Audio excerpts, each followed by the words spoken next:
À présent, c'est l'heure de notre journal des sports. Bonsoir Lise-Laure. Bonsoir. Alors c'est aujourd'hui le début de la 5e journée des éliminatoires qui compte pour la Coupe d'Afrique des Nations 2019. Oui, et il y a ce week-end 23 rencontres. Il y a donc 48 sélections et 24 vont participer à la Coupe d'Afrique des Nations. Alors 5 sont déjà qualifiés. Le Cameroun, pour l'instant, en tant que pays organisateur, Madagascar, le Sénégal, l'Égypte et la Tunisie.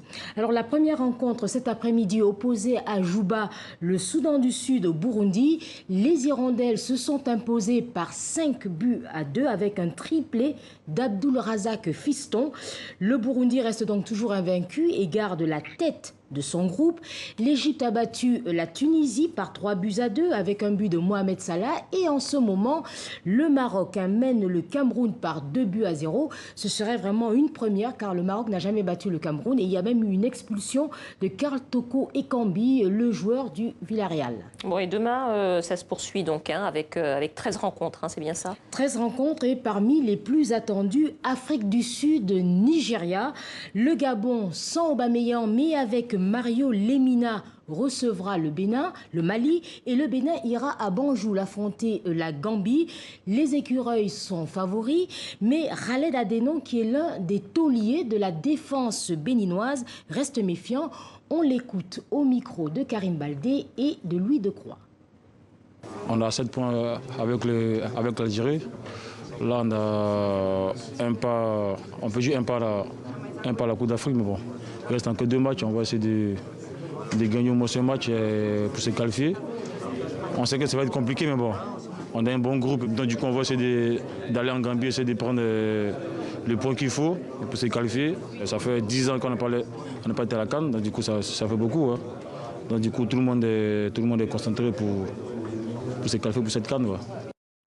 Et comment s'appelle l'équipe? Donc pour les Béninois, c'est les écureuils et oui, pour alors c'est les écureuils. Alors vous disiez que peut-être quand on est écureuil, on ne va pas gagner. C'est-à-dire qu'on a beaucoup de téléspectateurs qui nous demandent, mais certaines équipes s'appellent les lions indomptables quand on s'appelle les écureuils. Est-ce que peut-être le nom est-ce qu'il ne faut pas choisir un nom plus tonitruant? Alors c'est question de téléspectateurs. C'est marrant que vous posiez cette question parce que c'est justement un débat actuellement au sein de la sélection béninoise et Adeno, à qui on a posé justement la question, a répondu que pour l'instant, les écureuils, ça leur va bien parce qu'ils ont battu l'Algérie. Donc, bon, on verra. Écoutez, on verra combien de temps ça durera. Et puis demain, ce sera au Ghana le début de la Coupe d'Afrique des Nations féminines qui va se dérouler sans le Kenya, qui ne sera pas là. Oui, sans le Kenya. Alors, le tribunal arbitral du sport à Lausanne a tranché. Les Kenyanes ne seront pas présentes et ce sera bien la Guinée équatoriale qui va jouer cette Coupe d'Afrique des Nations. Alors, pour celles et ceux qui n'ont pas suivi cette affaire, je vais faire un petit retour en arrière. La sélection kenyane, elle avait été repêchée pour la phase finale de la CAN aux dépens de la Guinée équatoriale qui était accusée de s'être qualifiée avec une joueuse de nationalité camerounaise. C'était le 18 octobre dernier et le 8 novembre, la Confédération africaine de football a fait volte-face. Elle a réintégré en Coupe d'Afrique des Nations le Zalan national. La fédération kenyane a donc saisi le TAS, donc le tribunal arbitral du sport, qui, comme je le disais tout à l'heure, a rejeté ces requêtes. Bon, et puis je crois qu'il y a une page spéciale peut-être pour refermer sur la CAN 2019 sur le site de TV5 Monde, Lise-Laure, sur les éliminatoires de la CAN 2019. On va rester au Ghana pour parler cette fois de la formation des jeunes. On parle toujours football, mais formation des jeunes. Et le pays compte se doter l'année prochaine d'un grand centre ultra moderne de formation. Vous allez nous en dire un peu plus. Oui, c'est un grand projet qui a été initié par l'ancien capitaine et attaquant des Black Stars. Alors tout le monde le connaît, c'est une référence au Ghana. C'est Abedi Pelé. Abedi Pelé que l'on connaît beaucoup du côté de Marseille pour y avoir joué. Il a remporté avec Marseille la Ligue des Champions, mais également il a deux de ses 3 fils qui ont joué à Marseille, André et Ayou.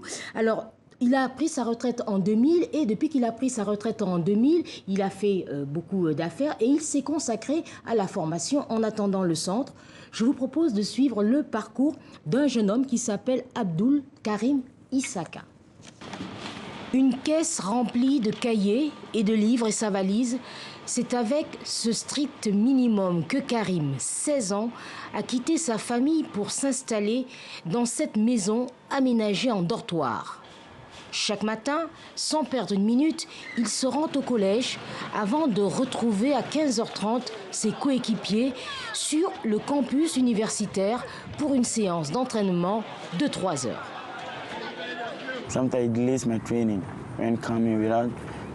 J'arrive souvent en retard.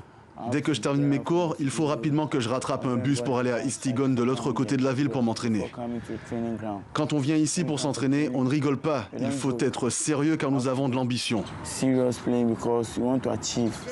L'ambition de Karim est de devenir footballeur professionnel. Le jeune attaquant a été repéré dans des tournois de rue par les agents de son idole Abedi Pelé.